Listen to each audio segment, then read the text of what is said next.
बिस्मिल्लाहिर्रहमानिर्रहीम। अस्सलाम वालेकुम डियर स्टूडेंट्स, मैं हूं आपका biology instructor Ubaidur Rahman bag.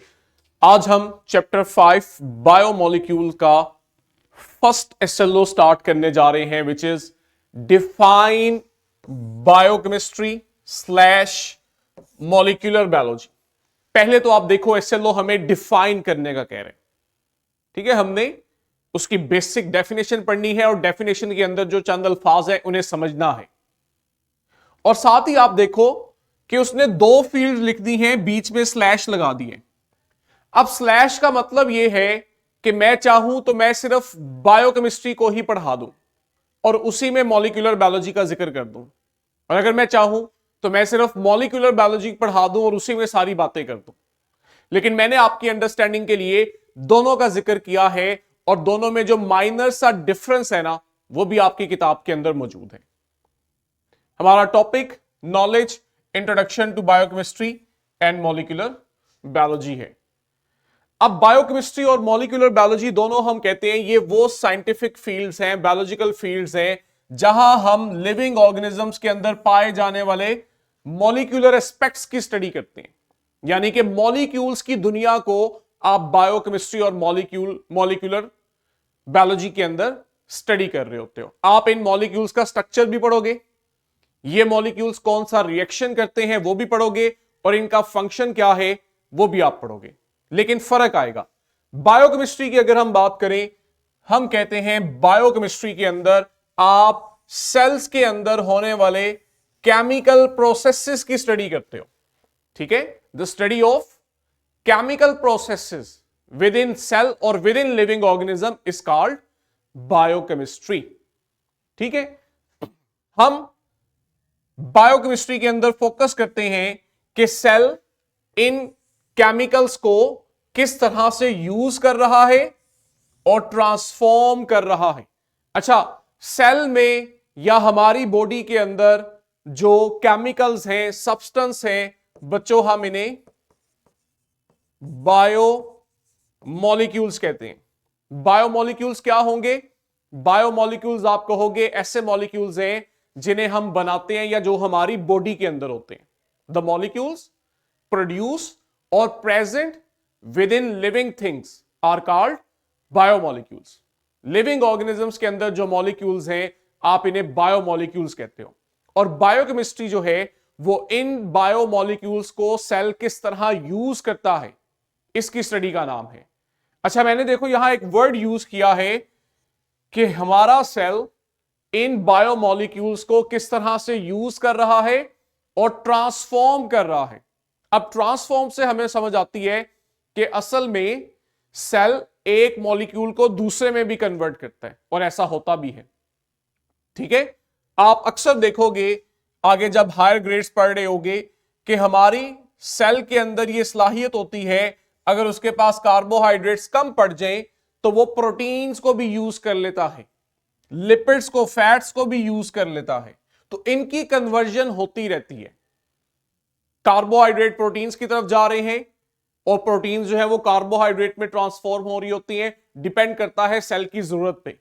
तो सेल इन केमिकल्स को किस तरह यूज कर रहा है और किस तरह इनमें चेंजेस ला रहा है, ये सब हम बायोकेमिस्ट्री के अंदर पढ़ते हैं। और ये केमिकल्स कौन से केमिकल रिएक्शंस करवाते हैं, ये भी फिर बायोकेमिस्ट्री का हिस्सा है। फॉर एग्जाम्पल, हम डेली लाइफ में कुछ ऐसी एक्टिविटीज कर रहे होते हैं जहां पे ये बायोमॉलिक्यूल्स इन्वॉल्व होते हैं। जैसे कि आप ब्रीदिंग ले रहे हो, आप सांस ले रहे हो, ये भी एक एक्टिविटी है जो हमें जिंदा रख रही है। यहां भी आप देखते हो मॉलिक्यूल्स इन्वॉल्व हैं। आप खाना खाते हो, खाना खाने के दौरान जो फूड इनटेक किया है इसकी डाइजेशन होती है। डाइजेशन के लिए आपके पास एंजाइम्स होते हैं, वो एंजाइम किस तरह से काम करते हैं, उनका स्ट्रक्चर क्या है, ये सब आप बायोकेमिस्ट्री में पढ़ते हो। इसी तरह आप मूव कर रहे हो, जब आप मूव करते हो तो आपको एनर्जी चाहिए, और एनर्जी के लिए हमारे पास एक मॉलिक्यूल होता है जिसे आप कहते हो एटीपी। तो ये तमाम केमिकल एक्टिविटीज जो हम में हो रही होती हैं, इन एक्टिविटीज के लिए जो बायोमॉलिक्यूल्स हमें चाहिए होते हैं, हम उनका स्ट्रक्चर, उनका फंक्शन और उनके केमिकल रिएक्शंस को बायोकेमिस्ट्री का नाम देते हैं। इसीलिए हम शॉर्ट करके कहते हैं कि बायोकेमिस्ट्री क्या है, ये वो ब्रांच है बायो की जिसमें आप केमिकल प्रोसेसेस को पढ़ रहे होते हो। जब आप केमिकल प्रोसेस पढ़ते हो तो उसमें मौजूद केमिकल्स को भी पढ़ते हो, उनका स्ट्रक्चर और फंक्शन भी पढ़ते हो। अब अगर बायोकेमिस्ट्री जो है वो तमाम बायोमोलिक्यूल्स को स्टडी करती है, तो फिर मॉलिक्यूलर बायोलॉजी क्या करती है? नाम से हमें आइडिया हो रहा है कि मॉलिक्यूलर बायोलॉजी में भी मॉलिक्यूल्स ही पढ़ने हैं, जबकि मैं अभी बता के आया हूं कि हम बायोकेमिस्ट्री के अंदर भी यही मॉलिक्यूल्स पढ़ते हैं जिन्हें आप बायोमोलिक्यूल्स कहते हो। ठीक है, आपकी बॉडी में, सेल में जितने भी मॉलिक्यूल्स हैं उन सब की स्टडी को बायोकेमिस्ट्री कहते हैं। मॉलिक्यूलर बायोलॉजी जो है ये बायोकेमिस्ट्री की ब्रांच है। इस चीज को अंडरस्टैंड करना है। बायोकेमिस्ट्री बड़ी फील्ड है, उसके अंदर एक छोटी फील्ड है मॉलिक्यूलर बायोलॉजी।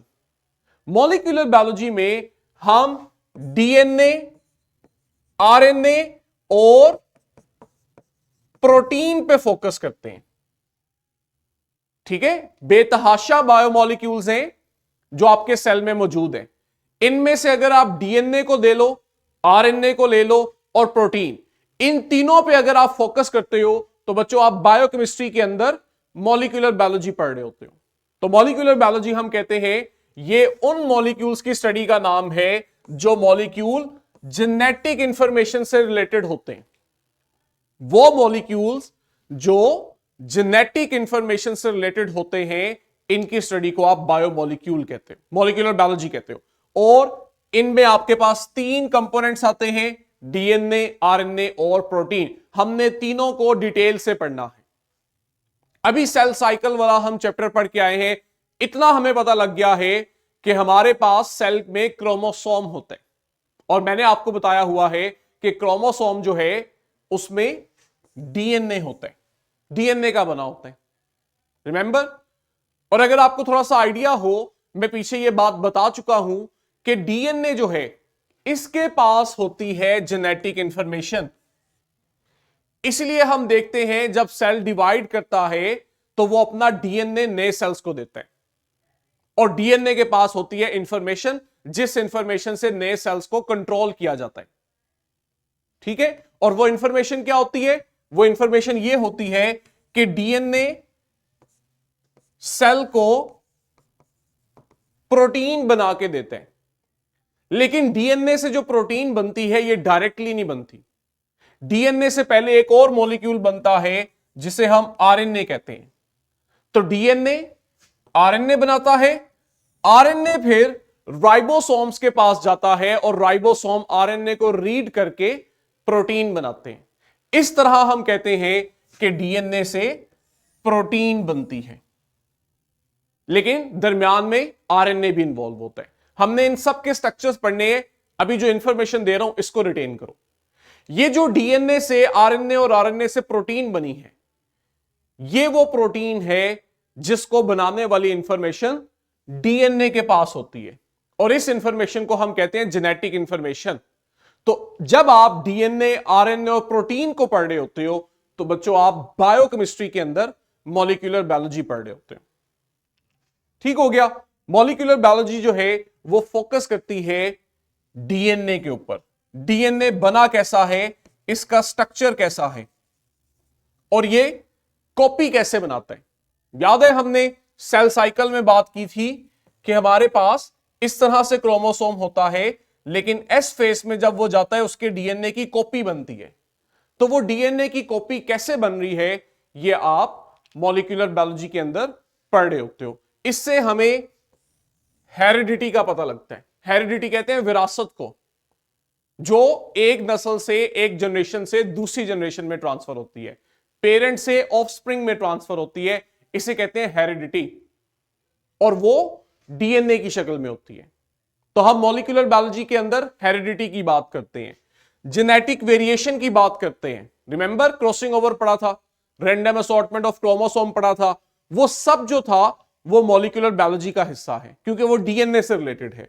और लाइफ की बेसिक्स जो बुनियाद है उसकी बात कर रहे होते हैं, क्योंकि आपके पास लाइफ सेल पे डिपेंड कर रही है, और सेल को कंट्रोल कर रहा होता है न्यूक्लियस।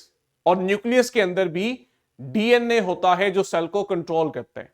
तो सेल ने जो भी स्ट्रक्चर बनाना है, जो भी फंक्शन परफॉर्म करना है, उसकी इंफॉर्मेशन डीएनए पे मौजूद है। इसी को हम जेनेटिक इंफॉर्मेशन का नाम देते हैं। तो हम मेनली फोकस करते हैं डीएनए पे। चूंकि डीएनए आरएनए भी बना रहा है और आगे आरएनए से प्रोटीन भी बन रही है, इसलिए फिर हम डीएनए, आरएनए और प्रोटीन, जब इन तीन मॉलिक्यूल्स पे फोकस करते हैं तो हम इसे मॉलिक्यूलर बायोलॉजी का नाम दे देते हैं। और जब आप ब्रॉड लेवल पे आते हो तो तमाम मॉलिक्यूल जिनमें DNA, RNA, protein, lipids, carbohydrate सब आ जाते हैं। जब आप उन सब की बात करते हो तो आप बायोकेमिस्ट्री पढ़ रहे होते हैं। ये बेसिक डिफरेंस जो है ये आपको क्लियर होना चाहिए। एंड पे मैं इस चीज को समराइज कर रहा हूं कि बायोकेमिस्ट्री में हम स्टडी कर रहे होते हैं केमिकल इंटरेक्शंस को, केमिकल रिएक्शंस को, जो हमें जिंदा रख रही हैं। जैसे फॉर एग्जांपल प्लांट्स के अंदर हम फोटोसिंथेसिस पढ़ते हैं। फोटोसिंथेसिस जो है ये प्लांट को फूड बना के दे रही है। अब फोटोसिंथेसिस के अंदर केमिकल रिएक्शंस होते हैं जिनसे फूड बनते हैं। तो फोटोसिंथेसिस के अंदर जो केमिकल रिएक्शंस हो रहे हैं, इसकी स्टडी को हम बायोकेमिस्ट्री का नाम देते हैं। ठीक है, हमारे सेल के अंदर एक प्रोसेस होता है जिसे हम सेलुलर रेस्पिरेशन कहते हैं। सेलुलर रेस्पिरेशन जो है वो सेल को एनर्जी बना के देते हैं। अब सेलुलर प्रोसेस के दौरान जो केमिकल रिएक्शंस हो रहे होते हैं, आप इन केमिकल रिएक्शंस की स्टडी को भी बायोकेमिस्ट्री का नाम देते हो। जबकि मॉलिक्यूलर बायोलॉजी क्या कर रही होती है, वो इन केमिकल प्रोसेस को कंट्रोल करने के लिए जो जेनेटिक इंफॉर्मेशन चाहिए होती है, उसकी स्टडी का नाम है। सेल के अंदर जो केमिकल रिएक्शंस हो रहे होते हैं उन्हें डीएनए कंट्रोल कर रहा होता है, और डीएनए के पास ये जेनेटिक इंस्ट्रक्शंस होती हैं। तो डीएनए के ऊपर मौजूद ये जो इंफॉर्मेशन है, इसकी स्टडी को आप मॉलिक्यूलर बायोलॉजी का नाम देते हैं। सिंपल। एसएलओ था कि हमने दोनों को डिफाइन करना है, डेप्थ में नहीं जाना। तो हमने देखा बायोकेमिस्ट्री में आप बायोमॉलिक्यूल्स की स्टडी करते हो और उन बायोमॉलिक्यूल्स के आपस के केमिकल रिएक्शंस को पढ़ रहे होते हो, जैसे फोटोसिंथेसिस के केमिकल रिएक्शन, रेस्पिरेशन के केमिकल रिएक्शंस। जबकि अगर आप इन बायोमॉलिक्यूल्स में से तीन मॉलिक्यूल्स पे फोकस कर लो, डीएनए, आरएनए और प्रोटीन, तो आप बायोकेमिस्ट्री के अंदर उसकी सब ब्रांच पढ़ते हो जिसे हम कहते हैं मॉलिक्यूलर बायोलॉजी। ठीक है, और मॉलिक्यूलर बायोलॉजी चूंकि डीएनए, आरएनए, प्रोटीन की बात करती है, इसलिए हम कहते हैं कि हम मॉलिक्यूलर बायोलॉजी के अंदर जेनेटिक इंफॉर्मेशन को स्टडी करते हैं। डीएनए का स्ट्रक्चर कैसा है, उसकी कॉपी कैसे बनती है, कैसे पेरेंट सेल से डॉटर सेल के अंदर वो जेनेटिक इंफॉर्मेशन ट्रांसफर होती है, ये सब चीजें मॉलिक्यूलर बायोलॉजी का हिस्सा है। Very simple. ठीक है, आपके लिए इसमें से शॉर्ट क्वेश्चंस उसके चांसेस हैं। एग्जामिनर आपसे बायोकेमिस्ट्री या मॉलिक्यूलर बायोलॉजी की डेफिनेशन पूछ सकता है, या दूसरा क्वेश्चन वो आपसे कर सकता है दोनों का डिफरेंस। बस दो ही तरह के आपके यहां से क्वेश्चन बन सकते हैं। ठीक है, कुछ मिनट का पॉज है, इसके बाद हमने नेक्स्ट एसएलओ स्टार्ट करने, वो भी बेसिक सा है। वेट करो।